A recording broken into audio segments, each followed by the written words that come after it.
Hi guys, it's Emily from Noble Novels and welcome to today's video. This is my August wrap up part 1. Now I'm filming this spot halfway through the month on the 15th. I finished 15 books. I've got 3 on the go, 2 of which I started last night and today and yesterday. I've got 3 3-stars, 6 4-stars, 2 4.5 and 1 4 5-stars. That's not too bad. I'm reasonably happy with that. Like I said in the last video, I am getting a bit more fussy about my 5-stars. So the ones that are 5-stars are all amazing. There's one in particular I'm really excited about. I've got 6 books that I'm adding to my unread TBR.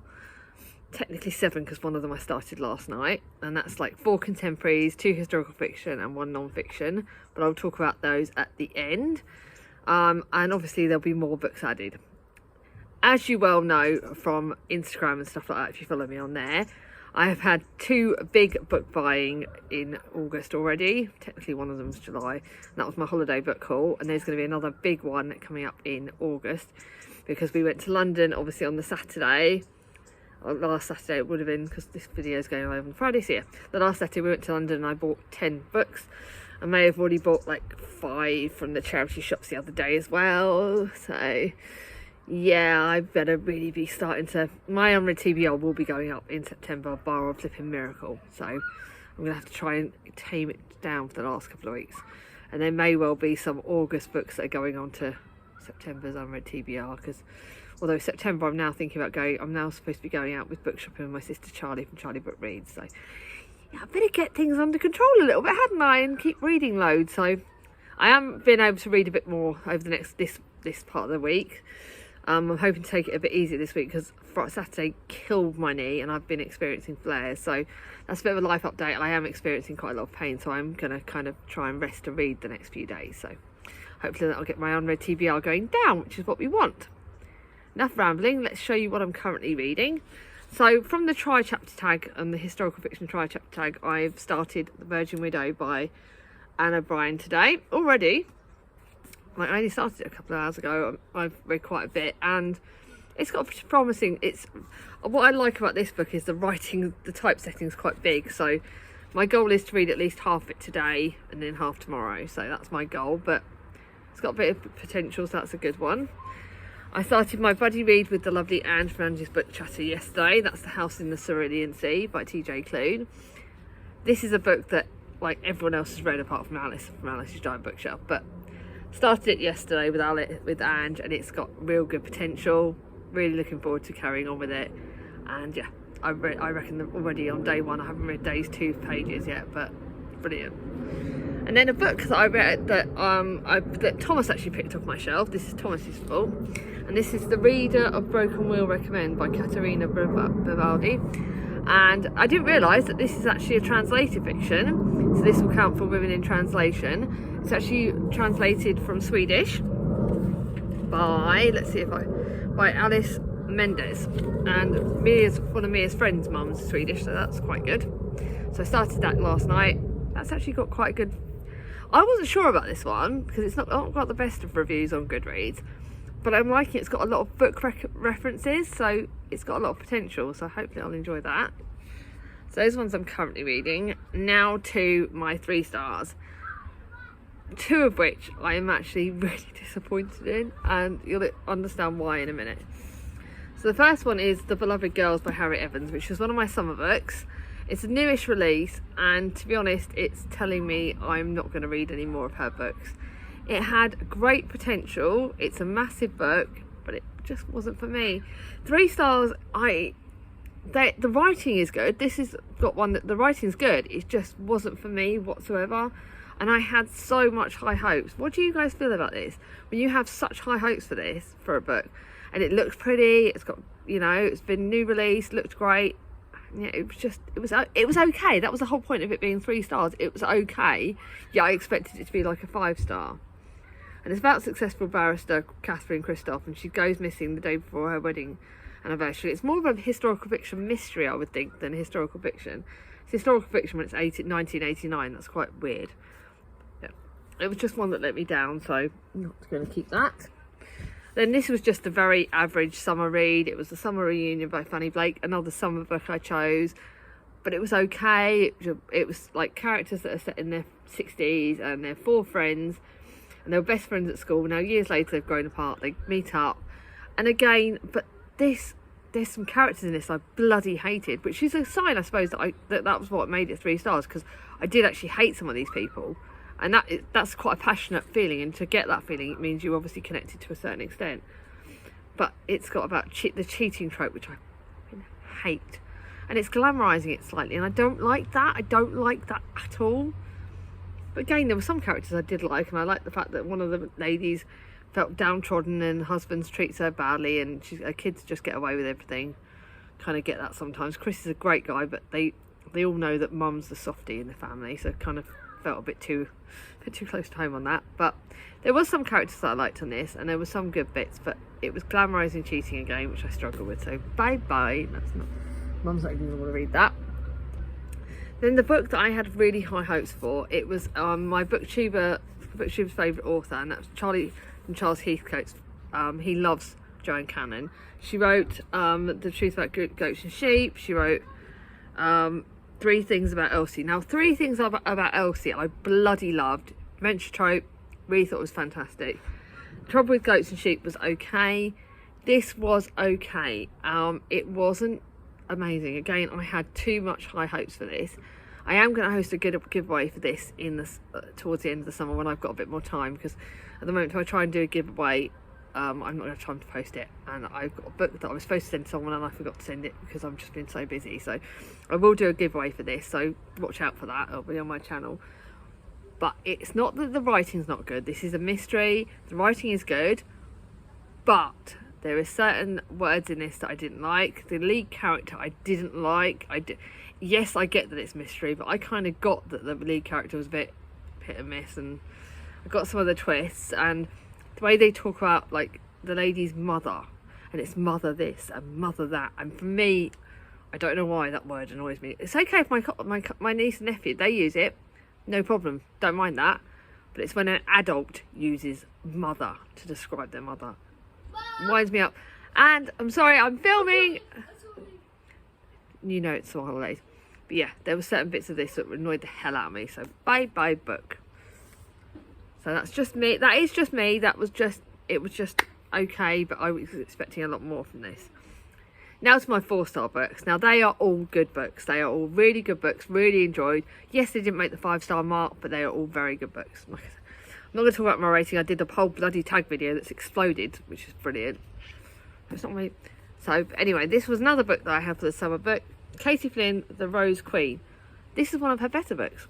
Some of hers have been 3 stars, some of hers have been 4. This was 4 stars.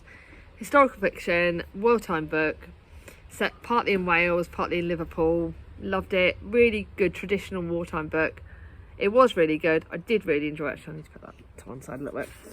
And apparently Katie Flynn is actually is the pen name of someone, and it's also that lady, Judy Turner, passed away in January 2019, and her daughter Holly Flynn continues to write under the Katie Flynn surname. So, but that was good, really good. I really enjoyed that. It was one of her better ones, and apparently she's got a sequel to that I now want to read, called, where is it called?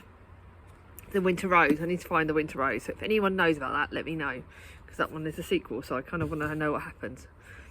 Then a book that surprised me, because books on the suffragette era are really hit and miss for me, and I think for me this was a very big book, and this was Things a Bright Girl Can Do by Sarah Lee Nichols. This is a YA book about the suffragette era, but it's got LGBTQI characters in it, which was done really well. I felt that was done really well. It's got the suffragette era, it's got how the suffragette era really affected people differently. There are some very triggering bits, because obviously what the suffragettes went through, they did go through trauma in prisons. There was the starving and tubes, some really triggering stuff in that, so be warned that they do talk about that. But this is about 3 very different characters, Evelyn, May and Nell, and they've got very much the class system and how the class system affected the suffragette era, and how and some people just did it all differently. They did violence, they did anti-violence, they did it all differently. So I found this really fascinating, and if you want to know more about the suffragette era, this is quite a slightly gentler way to go into it than some of the other books. but again, you are being warned that there are some triggers in this, so be warned about that. So that's those. Then, oh, right. The Bookshop book by Jane Campbell. Jane Campbell's obviously one of the fellow booktubers. This is one of her books, and Bookshop book. It's all about bookshops.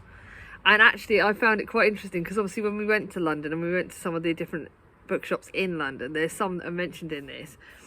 And that was like, oh, I've been there now, and I've been there now. And now I kind of like, I'm tempted to keep this because I kind of want to reread this, I think. I would dream about going to, like if I had the chance to go to Scotland and go to the bookshop in Scotland, you know, the one that's in Doodars. I also want to go to Mr. B's Emporium in Bath. Oh my god, there's so many bookshops I want to go to. It's annoying the hell out of me. Yeah, the bookshop in Wigtown. The bookshop in Wigtown. I would love to go there.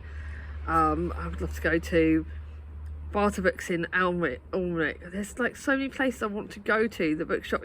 Yeah, I want to go to Mr. B's Emporium in Bath. So I think poor Charlie is going to be hit by the fact that there's about 1 million places I want to go to. So I'm not sure about keeping this or not, but yeah, talk about books. Really enjoyed it. That's a bit of a, I'm not sure what I'm going to do with that. Then to a contemporary, and this is The Beach House Summer by Sarah Morgan. Sarah Morgan is American, so obviously her books are set in America, and that was kind of written differently. She's not my favourite contemporary author, but she is a go-to. But I will always buy a book secondhand, always read them, always give them away again. And I really enjoyed this one. And this one does sort of tackle. It's got slightly older characters, which I loved, and it tackles game cheating, but it's done really well. And I think that's what I loved about this one. And it's done about it's about Joanna Whitman, whose high-profile marriage has more secrets than she cares to. But when her ex-husband dies, she doesn't know what to feel. When she discovers he's left behind a pregnant young woman, Joanna is forced to act, and she knows how brutal the spotlight's going to be. This is about community, about friendships, about doesn't matter what age you are when you're friends, who your friends are. So these two women do become friends, and it doesn't matter the age gap. It's what there is, and I love this. I thought it was really, really good, and one I hope I will recommend to the charity shop people in the charity shop when I give it to them. Then to one that kind of let me down, I'm going to lend this to Mum. I've got to go through all of these actually, and this is basically the sequel to The Island by Joanna Victoria Hislop, and it's a very short book. Flew through it in about a day, and it does tie up some of the loose ends in The Island. But whereas The Island was 5 stars, this was 4. Not all of these strands needed to be. There were very quickly chapters jumping. There was a lot of characters that they were tying up, and that quickness kind of in a very short book just kind of lost me at points. And there were some of the storylines I didn't want to know. Some of the storylines I did. Yes, it was a good book, but if I compared it to The Island, and possibly I read it too close to reading The Island, yeah, I'm not sure. But Mum's going to have to read that anyway. Then to a book that was 4 stars, and I didn't expect it because I read another book about this one is about Marion Crawford, and she was the nanny to the late Queen and her sister Princess Margaret, and this is her story. Now in another book, I can't remember what the name of it, her story was done differently, and this one was actually a bigger success for me than the other book about her. And it does talk about her relationship with them both, with her charges. It also talks about the late Queen Mother, and it also talks about the king, and it talks about a lot of things. It also talks about politics at the time, and obviously there's a lot of people in this that are really, really good. It's done amazingly. I felt this was a lot better portrayal for Marion Crawford. It does talk about Marion Crawford's relationship with her husband, and that was done very well because that was a different tale. Now it's based on true life, but I don't know how much of it's true, but it has meant that I do want to read more of her Ambitions books, because like I said, it didn't portray Crawford as, because obviously we all know she made a bad decision at the end of the time with them. She made a very bad decision, but this portrays it in a very different light, and it thinks that did she mean to do it, or was she actually manipulated into doing that betrayal? And I would like to think that she didn't mean to betray the king, betray the Queen, and betray them all. And I think that was done very differently. And I think this, for me, is a lot more interesting book, and I did like it. So even though it's 4 stars, I think it was very good. So I gained some triggers you don't know about, so be warned, there are some triggers in that. So I've now got 2 4.5 star books. I'm just going to move my books along. And these are books that they just had that extra spark, not enough to keep, but that extra spark that I really hit with me. The first one is a Marion McFarland book. This was my TBR jar pick, and flip for the first time in ages, my TBR jar pick went well. And I think the last one wasn't too bad, but this one was really good. It's one of Marion McFarland's newest books, and it's made me really look forward to the one I've just bought by her. And this is Laurie and Jamie have the perfect opposite romance. Everyone can see they're head over heels in love. They must be true love, but it's all like a fake romance thing. And it's done really, really well. And I love Laurie, but I love Jamie, and it's the younger guy that she falls for, and she's not supposed to, and it's a fake romance, but it also does tackle some other things about revenge and about images about people. We do get first impressions, and they're not always right, and I think that's done it really well. And it's also, he's such a good guy, and like some of the stuff that happens in this book and some of the scars that this lead character has when she starts this fake romance is done really well. And it really does. It was one that's definitely touched me. I think it's a brilliant, brilliant book. Then to my book that I was sent for an PR product by Love Book Tours. I am having a bit of a break from Love Book Tours and from Tandem because I've got so many books on my shelves, unless they're really jumping out at me. But this was amazing. It was 4.5 stars. It was my PR product. But I will say, this is one that I'm actually decided I'm actually going to keep. Which I don't keep very. I'm going to let my mum read this. Although she may not want to, she may get into it and go, It has a lot of triggers, so if you don't want to know the triggers, fast forward for the next minute. It does tackle domestic violence, domestic abuse. It tackles a lot of very, very hard-hitting issues when I put this book down. But the writing is really good, and she's written a sequel, and I will buy the sequel, no question. Because yes, this book ripped me to shreds, and I mean it really, really was hard-hitting. And it's spanned over quite a few decades. I think 3 decades it's spanned over. 2 hearts or 1 wish to be together. If you are prepared to be destroyed, pick this book up. But it is very well written. So I'm going to keep that. So that's going on that pile. Actually, I'm going to save talking about that book because that's my favourite of the year. That's going on my favourites. So the next one is obviously a keepie. It's The Moon Sister by Lucinda Riley. It's Tiggy's story and Tiggy's past story. And we meet one of the sisters again, and some of the other sisters are talked about in this. So I freaking loved it. I loved it so much. I'm trying to decide if Tiggy's my favourite sister or whether it's still Star. But this series is amazing. You start the series on Maya's book, on 7 Sisters, the first book in the series. You start with Maya and the eldest, and you think, right, you get these preconceived ideas on that first book about all the sisters. And in the last book, I grew to love Cece, even though I didn't expect to. This book, I love Tiggy. I'm still trying to decide whether Tiggy or Star are my favourite sister. But yeah, it's Buddy Ruth's Gaia from Gaia Athena. I love this book. I'm so dreading. I've got 2 more books left in the series, and Past Salt's book, which is out, which I'm going to plan to read in January. That's a heads up for January. I'm going to be reading Past Salt's book. But I'm so scared because, I know that in October we're reading Electra's story, and I don't like Electra, so I don't know how I'm going to cope with that. And then we've got The Missing Sister in December. This is fucking amazing. I loved it. I absolutely loved it. Then to a book that was sent to me by the lovely Alice from Alice's Giant Bookshelf. Oh, Julia and the Shark. I love this. It's Kieran Moore Hargraves. It is middle grade, but it tackles stuff, and oh my god, I can't tell you what it tackles, but the illustrations in this are gorgeous. Look at it. Look. Sneaky peek. Jack from Spread Book Joy didn't realise I had this, and she sent me a proof copy, but look at it.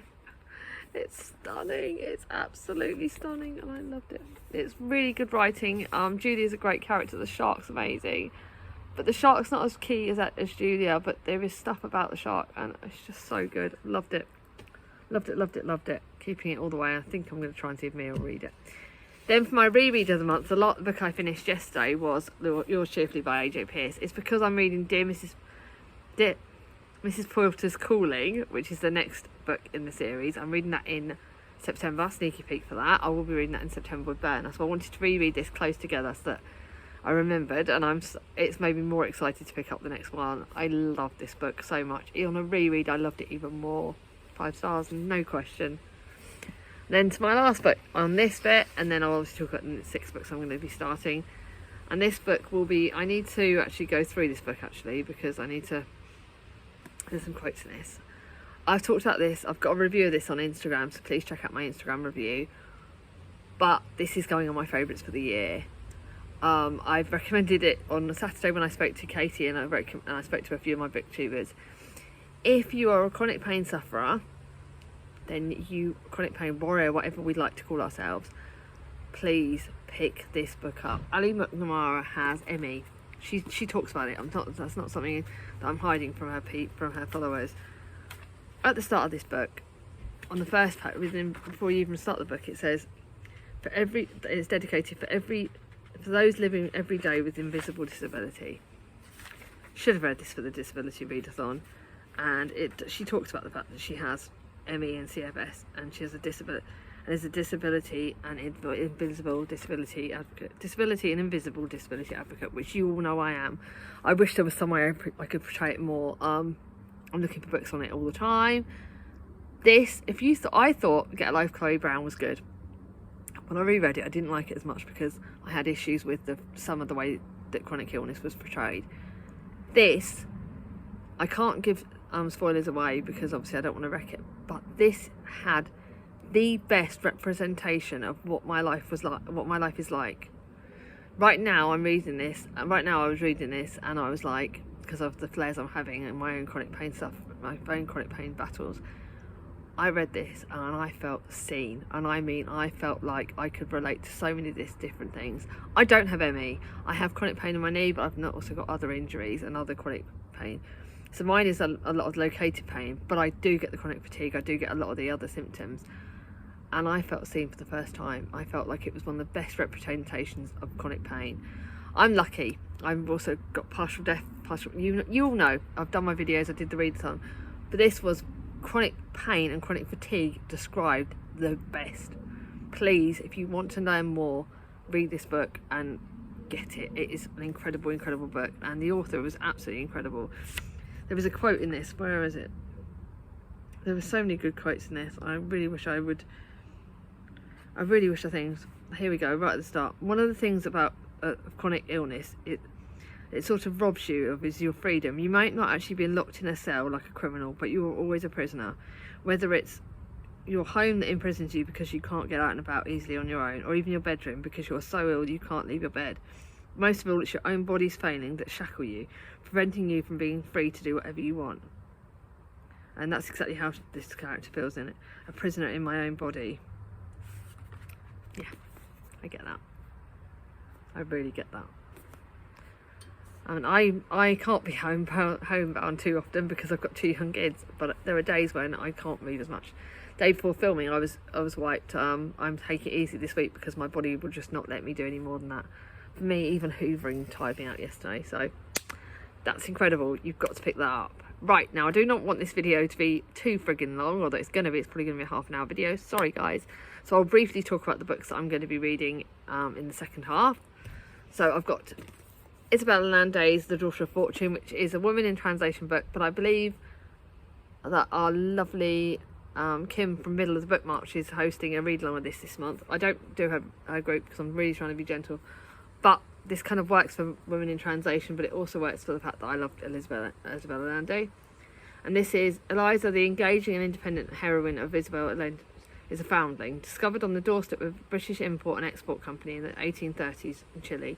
She is eagerly adopted by Miss Rose Summers, who keeps house for her 2 brothers, a businessman and a sea captain. But although Rose is determined to turn into a proper English lady, headstrong Eliza is determinedly charts her own course. It's about 400 pages. Typesetting is quite small, so I'm guessing it won't be easy to fly through, but this is one of the ones I'm going to be reading. I'm intrigued by that. A summer book, because I had to put a summer book in. Sunshine over Wildflower Cottage by Millie Johnson. It just looked like a real summery book, and one that would just make me smile. It's one of her older books, I think, but I love this author's works. Again, it's about this is one of my longer ones. It's 460 pages. But it's new beginning, old secrets, and a place to call home. Viva arrives at Wildflower Cottage and Tumbledown Animal Sanctuary for the summer. Yes! Two things I love. Summer, Animal Sanctuary, yes. Her job is to help with the admin, but the truth is she learns much more, something much more closer to her heart. This looks great. It looks like a real summer book when I need it. Brilliant, can't wait. Now to go on the other side, the very depressing book, but it's going to be one, these are, you know, I read Kathy Glass's books about fostering, but this is Casey Watson, who is another author that writes about fostering. Abandoned and alone, she has nothing else to lose, but this is her first book by this author that I've not read yet. Casey has fostered her share of vulnerable adolescents, but 14-year-old Elise brings her own unique challenges. Alright, okay, so this is, yeah, it's fostering, and it's very hard. It looks very hard-hitting, but I'm not going to know anymore. I really don't want to read the back of this, but it's fostering book. It's very hard-hitting. It's one that will probably break me, but it's short and sweet, so I'll have to read this and then have that one probably on standby. Then to a book that I think Danny from Danny's Book World sent me for Christmas. I think this might be Danny's one. And this is Libby Page's books. I love Libby Page's books. This is The Island Home. It's one of her newer books. Lorna's world is safe, but is small but safe. She loves her daughter, and the two of them are all that matter. But after nearly 20 years, she and Ella are suddenly leaving London for the Isle of Kip, the beautiful remote Scottish island where Lorna grew up.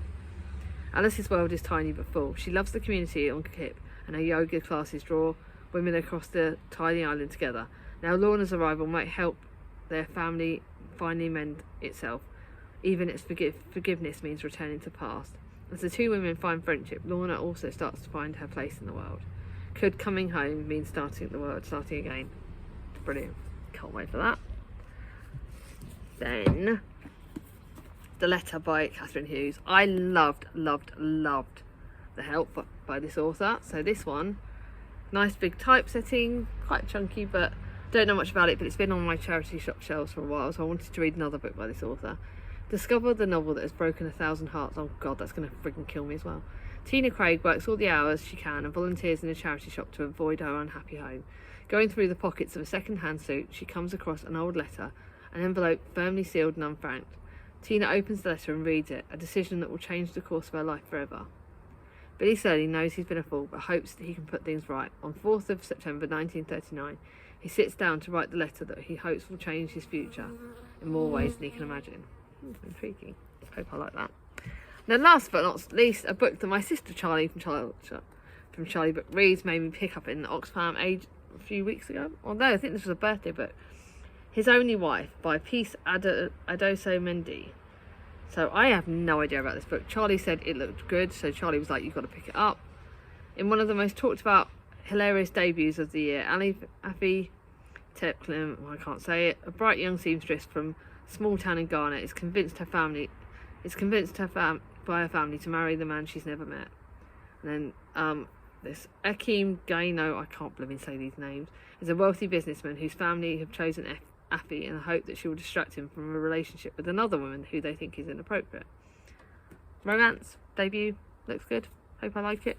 I like the fact that this one is short and sweet. It's not even 300 pages. Thanks, Charlie. So I'll see what I think of that. So, what do you think of the 6 or 7 books that I picked to go up in the second half? Do you have any, ones of those that you think I should prioritise? Although the way I'm going, I probably will. I've saved one good book up there. I've saved Cat Lady for the end of the month because I know that's going to be a 5-star. But yeah, that's one of the only ones I think that was on my original TBL I'm saving. But yeah, what is your favourite book of the month that you've read so far? Let me know in the comments down below. I love talking to you in the comments. You're all brilliant. If you like this video, give it a thumbs up. If you're new to my channel, not subscribed yet, bring on my ding-a-ling. And I'll see you all soon. Bye-bye.